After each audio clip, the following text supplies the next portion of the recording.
Hallelujah, Hallelujah,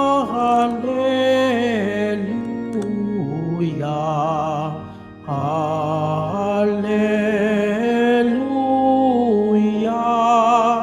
Hallelujah.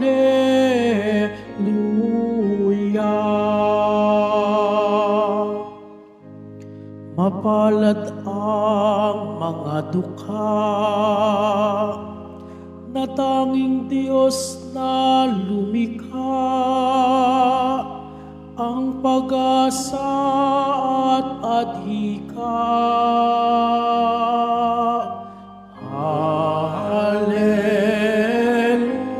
Hallelujah, Hallelujah,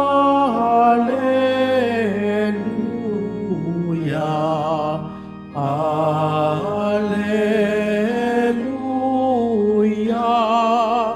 Hallelujah.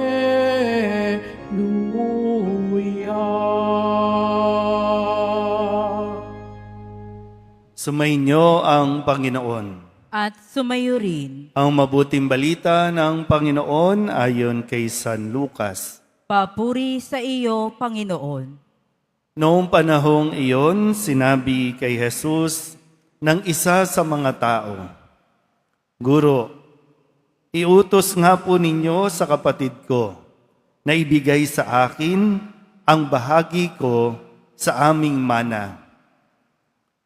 Sumagot siya, Ginoo, sino ang naglagay sa akin bilang hukom o tagapaghati ng mana ninyo? At sinabi niya sa kanilang lahat, Mag-ingat kayo sa lahat ng uri ng kasakiman, sapagkat ang buhay ng tao ay wala sa laki ng kayamanan. At pagkatapos ay isinaysay ni Jesus ang talinghagang ito. Ang bukirin ng isang mayaman ay umani ng sagana. Kaya't nasabi niya sa sarili, Ano ang gagawin ko? Wala na akong paglagyan ng aking ani. Gigibain ko ang aking mga kamalig at magtatayo ako ng lalong mas malalaki. Doon ko ilalagay ang aking ani at ari-arian at sasabihin ko sa aking sarili, Ayan, marami na akong ari-arian, hindi na ako kukulangin habang buhay. Kaya't mamamahinga na lang ako, kakain, iinom at magsasaya. Ngunit sinabi sa kanya ng Diyos, Hangal, sa gabing ito'y babawian ka ng buhay. Kanino mapupunta ang mga bagay na inihanda mo? Ganyan ang sasapitin ng nagtitipon ng kayamanan para sa sarili, ngunit dukha naman sa paningin ng Diyos. Ang mabuting balita ng Panginoon. Pinupuri ka namin, Panginoong Hesukristo. Magsipo muna ang lahat. Isang magandang tanghali po sa inyong lahat. Yung mga gusto nga pong yumaman, pumalakpak nga po. Iba nahihiya. Kaya nga kayo nagpunta dito at marami talagang nagpupunta dito sa simbahan ng Quiapo para dumulog sa Poong Nazareno na umasenso ang buhay, makapag-abroad, makapasa sa mga exam, at kung ano-ano pa. Minsan nga po, di ba, mayroong mga nagsisimba, nasa kamay nila yung number ng loto o sweepstakes, natatayaan nila mamaya at itataas nila ang ganyan. No? Sa Poong Nazareno, payamanin mo naman ako. Masama bang yumaman? Hindi. Kaya nga, kilala natin ang Poong Nazareno bilang mapagpala. At alam natin at pinakilala na sa atin na ang Panginoon hindi madamot. Pero ang tanong, pag binigyan ka ba ng kayamanan, kaya mo bang i-handle? Kaya mo bang kontrolin ang kayamanan? O baka pagdating ng araw, ikaw ang makokontrol ng kayamanang hinahawakan mo? Kaya mo ba? Kaya mo bang humawak ng milyon? Kaya mo bang humawak ng bilyones? Kasi maganda yung paalala sa atin ngayong araw na ito.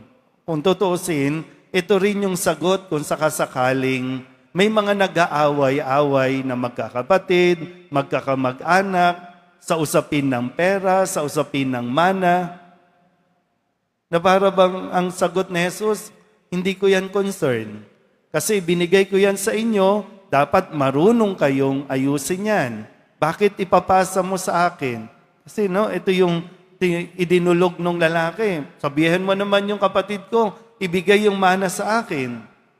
Hindi siya nagpunta rito para sa ganyang usapin. Nagpunta siya dito para sa usaping pangkaligtasan, para tayo maligtas. Kaya kung sakasakali, sana alam mo na yung sagot. Kung ayaw ibigay sa iyo ang mana, hayaan mo na. Kung sakasakaling ikaw ay mayroon, sana naman, be sensitive. Kaya nga sabi, mag-ingat kayo sa lahat ng uri ng kasakiman. Pag sinabing sakim, di ba yung ganid na yan, yung sakim na mayroon ka na, pero pakiramdam mo, wala ka pa rin. Mayroon ka na, pakiramdam mo, kulang pa rin. At lalong-lalo na, mayroon ka na, kinukuha mo pa ang sa iba. Kaya mag-ingat sa lahat ng uri ng kasakiman.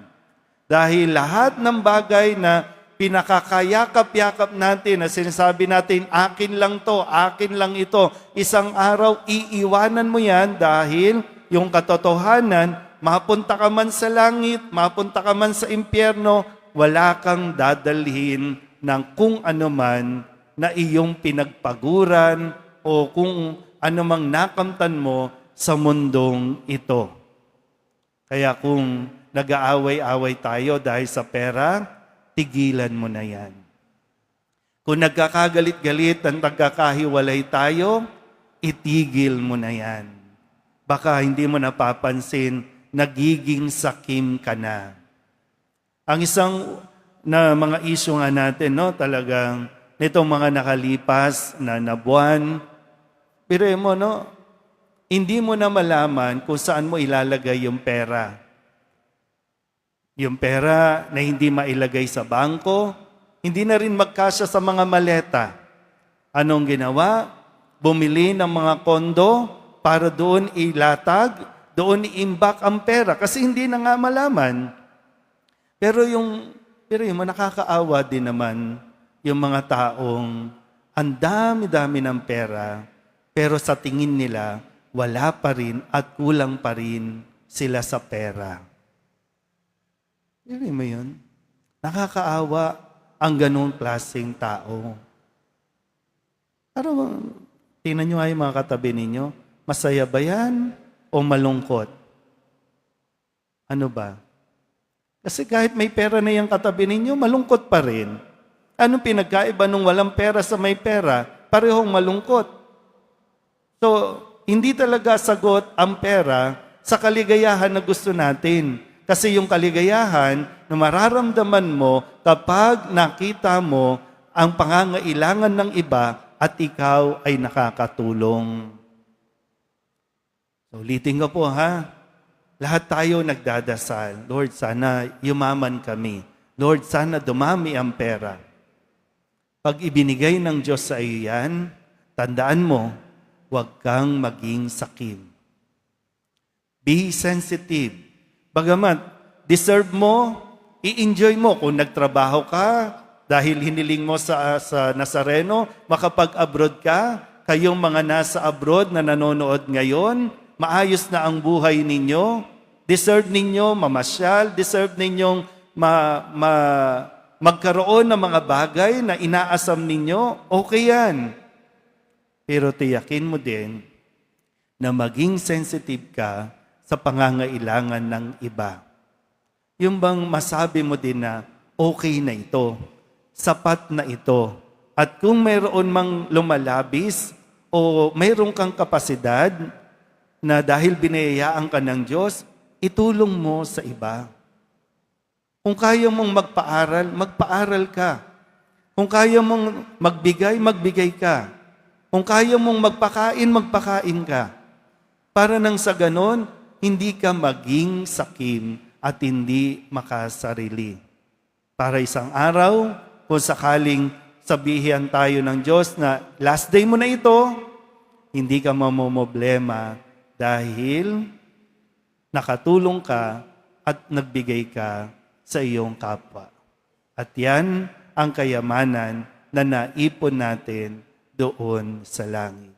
Kaya sana po, bahagi ng hinihiling natin sa Diyos ng mga biyaya, hilingin din natin na huwag tayong maging makasarili, huwag tayong maging sakim sa mga grasya na binibigay sa atin. Amen.